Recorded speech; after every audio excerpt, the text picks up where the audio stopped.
Well, hello everyone and welcome to the June tour on the 21st. My apologies if there's any moaning and groaning going on. I managed to tweak my back. So all those who've got gardens and allotments who've done that before will know that priorities change, especially this time of year.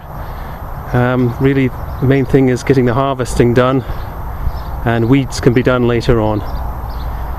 And you may notice since the last video that I've gone and changed the frontage a little bit, so a little picket fence down there and a container of marigolds.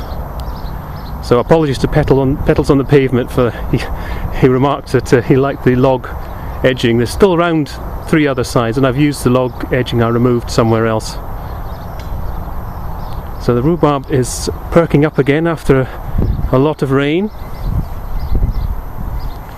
And we've got a fair bit of fruit on the Tabery. I've got a sunflower there. And we're coming round to the strawberries. We're getting almost too many strawberries now, all come at once. And we've got more sunflowers there. I'll look at those in more detail later. And the courgettes have gone in. Got a yellow one and a normal green one. They're not looking very happy at the moment. They're sort of going through the shock phase. But hopefully they'll get going.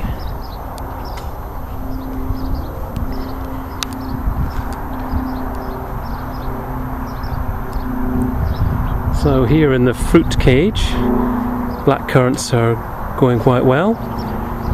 The gooseberries, particularly that one over there, the new growth has really just got attacked by greenfly and just they're curling up, and the ants are farming them, which is only just going to encourage them. But everything else is looking okay. We've got some fruit, and this is a bit of the odds and sods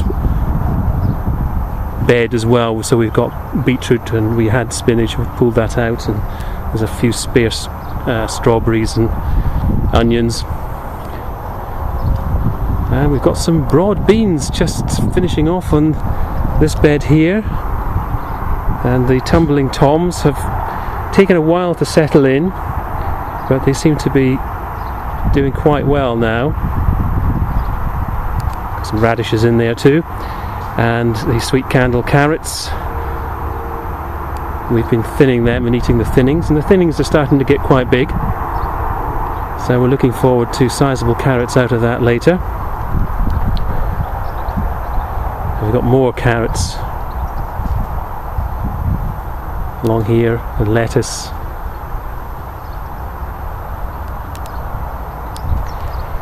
And here we have our beans, our French and our climbers.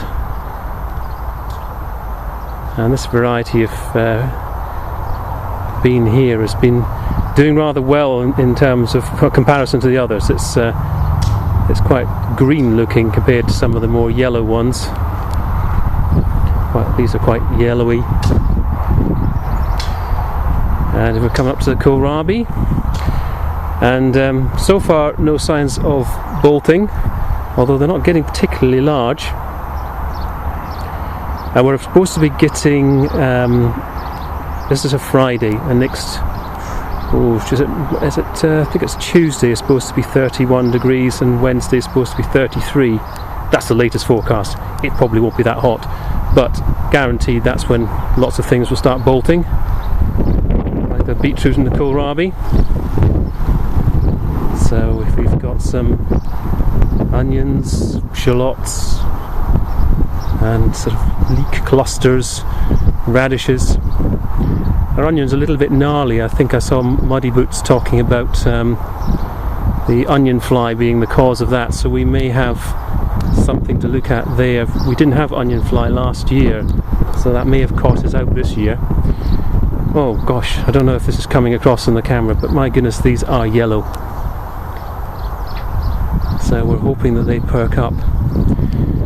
So one of the problems we found with doing this cover cropping, and anyone who watches Bruce of Red Gardens will have probably seen his cover cropping video, in his polytunnel. So one of the problems is that you're never quite sure when to remove the cover crop before you put in the produce for the year. And the problem with the cover crop breaking down is it steals nitrogen from the soil, and we found that certainly with the beans, that they seem to be somewhat deficient. So here's the peach peregrine. I've started the fan process, but I'm not overly happy about this bare bit in the middle, which is going to potentially leave a gap in the middle of it, which I wasn't particularly wanting, so I might have to pull some branches down from above. Okay, so coming around. So nothing much changed in the shed. It's still looking like it's been bombed several times. And we put in some tomatoes, which are also looking unwell. but they seem to go through the shock period. And this bit of soil was, well, this ground was never really, to our knowledge, had anything growing in it. So we gave it a bit of preparation, but I'm sure they've got their roots into something unpleasant, so they're complaining about it initially. But hopefully they will actually produce something.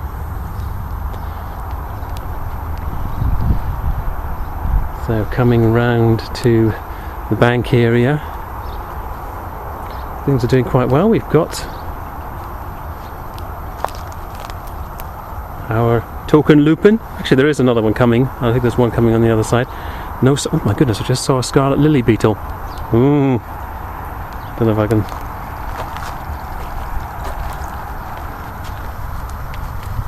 Don't know if you can pick that up.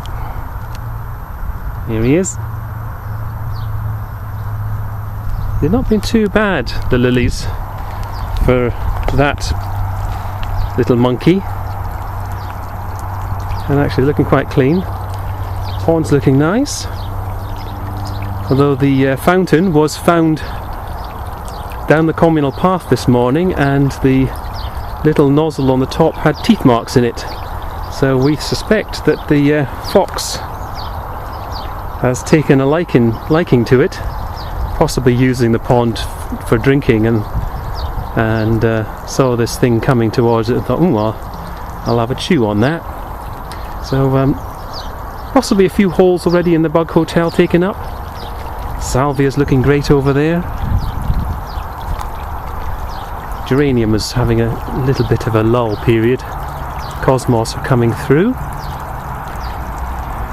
Comfrey has just bounced back. It's put on a huge amount of growth.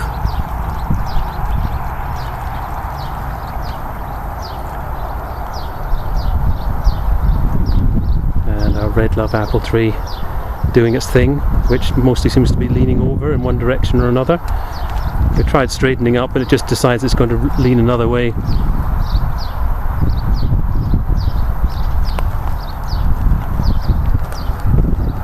So coming through to the strawberries. So you'll see on one side they're doing brilliantly, and then we've got the Marshall's freebies. They think of them, we don't know what they were. And the Cambridge favourites on the right are in their second year, which is a good year for strawberries. And our Cambridge favourites, the Marshall's freebies rather, are terrible. So sweet corner's in. It's in amongst the cover crop and seems to be doing okay now. It's just the last few days it's just put on a decent amount of growth, and the parsnips again are doing quite well. So the field beans have been chopped down. So that's our fallow bed for this year. And we've got tomatoes in. And this is the last of the garlic. That's the Solent Wight there. We've taken out the early purple and the Provence white, which were moderately okay, and so they struggled. We've put in some Brussels sprouts here, as the garlic really struggled with the what looks like the hot Easter, made it think it was ready and it was time to stop, and I think the sheath the sheath of some of them started to harden up, and then all of a sudden we had that cold May, and they probably started growing again. So we had about 50% have sort of started splitting. Some more tomatoes, peppers, some marigolds thrown in there.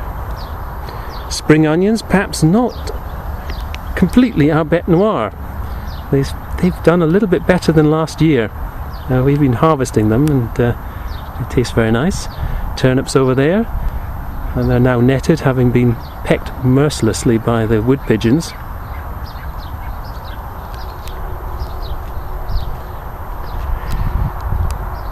Okay, so I've started training out this espalier apple tree here.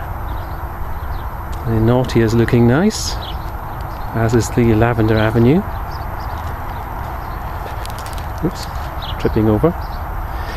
Now this Victoria plum has caught me by surprise, because I wasn't really expecting to be pruning any of the new fruit trees this year, but this one has just gone bonkers, so I'll have to look into sort of reshaping it.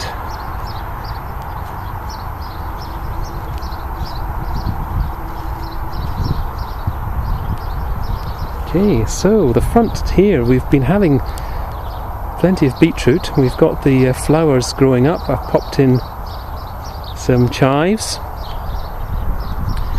Dahlias are going well. And where we had a couple of failures with the dahlias, pardon the rhyme, we popped in these butternut squash. There's one there dying, and one at the back that's definitely dead.